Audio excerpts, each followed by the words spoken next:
ఈరోజు ఒక దివ్యక్షణం. అయోధ్యలో ప్రభంజనలాగా పుట్టింది ఒక దైవ పురుషుడు శ్రీరామ.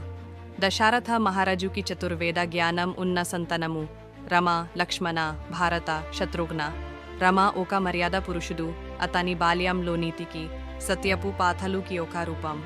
విశ్వామిత్ర మహర్షితో తొదుగా రాక్షసులని సంహరించిన తేజస్వి. స్వయంవరంలో శివధనుస్సుని తిరుగుబొత్తు చేసి సీతని గెలిచిన వీరుడు. ఆ పెళ్లి తరువాత అయోధ్య రాజ్యంలో ఆనందం ఉన్నప్పుడు కైకేయి చేత తెలవైన వనవాసం. తండ్రి మాత నిలబెత్తడానికి రాజ్యం వదిలి వనవాసంలో చేరిన ఒక ధర్మవంత. భారతని ప్రేమించిన రామ తండ్రి పాడము లాంటి పాడములతో రాజ్యం ఫలించమని చెప్పాడు. అరణ్యంలో స్వర్ణహిరణం లాంటి మయజలంలో పడిన లక్ష్మణ రేఖ కథ. రావణ మూసిన రూపంలో వచ్చి సీతాదేవిని అపహరించిన క్షణం. జతయు పక్షిరాజు సీత కోసం యుద్ధం చేసి ప్రాణాలు వదిలిన గొప్పతనం. హనుమంతుడు ఒక యాత్ర మొదలు పెట్టాడు. సముద్రం దత్తిలో తను సీతని చూడడం. రమాముద్ర ఉన్న ఉంగరాన్ని సీతకి ఇచ్చిన క్షణం. అసలుకి చేరిన దారి. లంక దీపం లాంటి హనుమ విజయంతో కలికాలని శుభ చేసింది.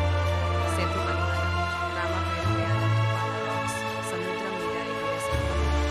లంక యుద్ధంలో ఇంద్రజిత్, కుంభకర్ణులను వధించడం. అందమైన యుద్ధ దృశ్యం. రావణాన్ని సంహరించడం. అసత్యం మీద సత్యపు విజయం ప్రకటించడం. పుష్పక విమానంలో సీత, లక్ష్మణ. అయోధ్యకి తిరిగి రాజు పడాలి అనుకున్నారు. అయోధ్య అంతటా దీపాలతో అలంకరింపబడింది.